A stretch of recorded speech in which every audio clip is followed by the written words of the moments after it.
वो एक सुनसान आउटर रेलवे ट्रैक है। वहाँ एक मालगाड़ी पिछले 4 दिनों से तकनीकी खराबी के कारण बिना हिले डुले खड़ी है।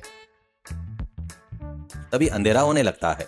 आसपास कोई इंसान नहीं है। उस इंजन के पीछे बड़े बड़े डीजल के टैंकर है। उन टैंकर में से एक से डीजल चुराकर उन पैसों से ऐशो आराम करने के लिए 2 चोर योजना बनाकर वहां आए हैं। एक का नाम रोहित है और दूसरे का नाम किरण। उसके हाथों में एक छोटा सा प्लास्टिक का पाइप और एक 5 लीटर का खाली डिब्बा है। रेलवे ट्रैक के कुछ ही दूर पर मौजूदा एक झाड़ी के पीछे दोनों छिपकर बैठे हैं। अरे ओए किरण, इधर आ, धीरे धीरे कदम रख। वैसे भी तेरे पैर बहुत मोटे मोटे हैं यार, वो आवाज सुनकर कोई आ जाएगा। अरे रोहित, 4 दिन से ये मालगाड़ी यहीं पड़ी है। यह तुझे किसने बताया? मैंने ही ना। इसमें से चुपके से डीजल निकाल कर बेचेंगे तो आज हमारी बिरयानी और शराब के लिए कोई कमी नहीं होगी। ऐसा प्लान बनाकर तुझे बताया। तो मेरी तारीफ करने के बजाय तू हमेशा मेरे पैर मोटे है, मेरी बुद्धि मोटी है, यही कहता रहता है। अच्छा ठीक है भाई, अब से नहीं कहूंगा। धीरे से उस टैंकर के पास चलते हैं, चल। दोनों धीरे से झुक झुक कर चल रहे हैं। इसी बीच में किरण के हाथ से 5 लीटर का खाली डिब्बा छूटकर टंग की आवाज के साथ नीचे गिर गया। रोहित का दिल दहल गया। वो किरण के सिर पर मारने ही वाला था और रुक गया। मुंह बंद रख, तेरी वजह से हमेशा मेरे सारे प्लान फ्लॉप हो जाते हैं। क्या वो 5 लीटर का खाली डब्बा इतना भारी है कि तू मजबूती से पकड़ नहीं सकता? हम यहाँ डीजल चोरी करने आए हैं, इतनी लापरवाही काम नहीं आएगी। अच्छा ठीक है, गुस्सा मत करो भाई, हाथ से फिसल गया था। वैसे ही पाइप से क्या करना है, इससे डीजल बाहर कैसे आएगा? हाँ, साइंस नहीं पढ़ोगे तो ऐसा ही होगा। इस पाइप को उस टैंकर के अंदर डालना है और दूसरे छोर से मुंह से जोर से खींचना है। डीजल मुंह में आने से पहले पाइप को इस डिब्बे में डाल देना है। इसे साइंस प्रोसेस कहते हैं, पता है? इसी बीच उस ट्रेन की रखवाली करने वाला रेलवे वॉचमैन दारा सिंह हाथ में टॉर्च लिए उस तरफ आता दिखाई दिया। दोनों ने अपनी सांसें रोक ली और फिर से झाड़ियों में छिप गए। दारा सिंह ने अपना फोन निकाला और किसी को कॉल किया। हाँ मैं आ रहा हूँ, क्या तुम पास ही में हो? हाँ अभी देखो, इंजन का केबिन का ड्राइवर गहरी नींद में सो रहा है। मैं ट्रैक से उतरकर रोड की तरफ जा रहा हूँ। आखिर मैं टैंकरों का चौकीदार हूँ ना। अगर किसी ने ध्यान दिया कि मैं ड्यूटी पर नहीं हूँ तो मेरी नौकरी चली जाएगी, फिर तुरंत वापस ही आना होगा। फोन पर बात करते हुए तेजी से ट्रैक से उतरकर चला गया। यह देखकर रोहित बहुत खुश हुआ। वाह, भगवान हमारे साथ है। वो वॉचमैन अपनी ड्यूटी छोड़कर किसी से मिलने गया है।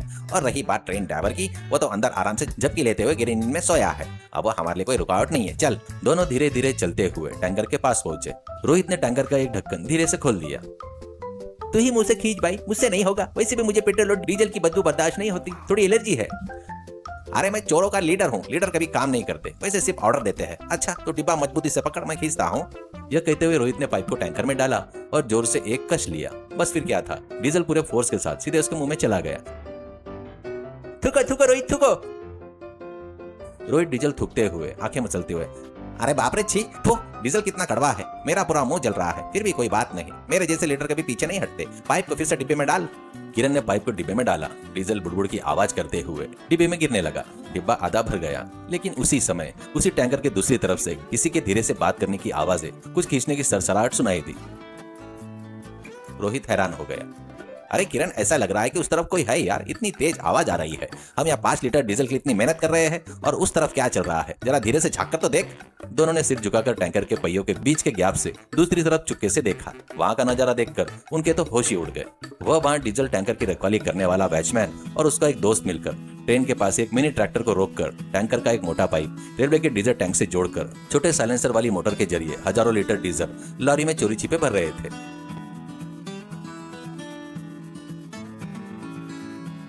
अरे रोहित, हम 5 लीटर का डिब्बा लाए हैं और ये लोग तो सीधे लॉरी का टैंकर लेके आ गए। ये तो हमसे भी बड़े चोर निकले।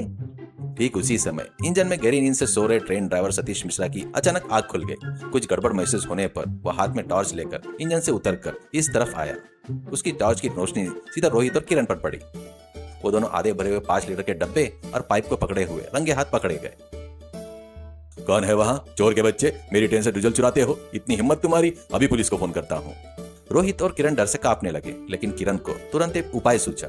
वह बिना घबराए इंजन ड्राइवर की तरफ देखकर हंसा और अपनी तर्जन उंगली मुंह पर रखकर शांत रहने का इशारा किया।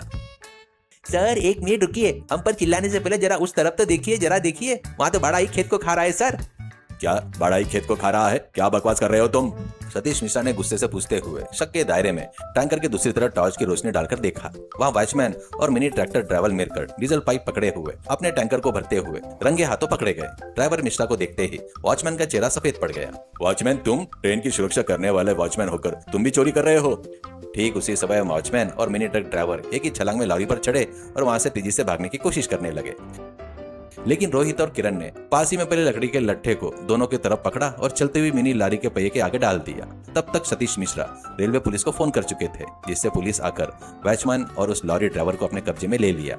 हजारों लीटर सरकारी संपत्ति चोरी होने से बच गई और सुरक्षित रही। पुलिस के जाने के बाद सतीश मिश्रा ने हमारे इन 2 चोरों की तरफ देखा। तो अब तुम्हारा क्या किया जाए? तो रोहित घुटनों पे बैठकर गिड़गिड़ाते हुए, सर हम अपनी ऐशो आराम के लिए एक छोटी सी गलती करने वाले थे, लेकिन आज इस बड़ी चोरी को देखकर हमारी आंखें खुल गई। हमारे डब्बे का डीजल भी हम इसी में वापस डाल देंगे। प्लीज सर हमें पुलिस के हवाले मत कीजिए। देखो, तुम्हारी वजह से आज बहुत बड़ी डकैती रुक गई। तुम गलती करने जा रहे थे, लेकिन अनजाने में ही सही तुमने दूसरों की चोरी पकड़वा कर रेलवे की संपत्ति बचाई है, इसलिए मैं तुम्हें छोड़ रहा हूँ। लेकिन याद रखना, चोरी चाहे छोटी हो या बड़ी, वह गलती होती है। मेहनत करके ईमानदारी से जीने में सम्मान मिलता है, वह चोरी में नहीं होता है। सच है सर, अब से हम कभी ऐसा नहीं करेंगे। कल से ही कोई काम धंधा करके अपने जीवन बसर करेंगे सर। ड्राइवर मिश्रा ने उन्हें कुछ पैसे की मदद की, सही रास्ते पर चलने की सलाह दी और वहां से विदा ले ली।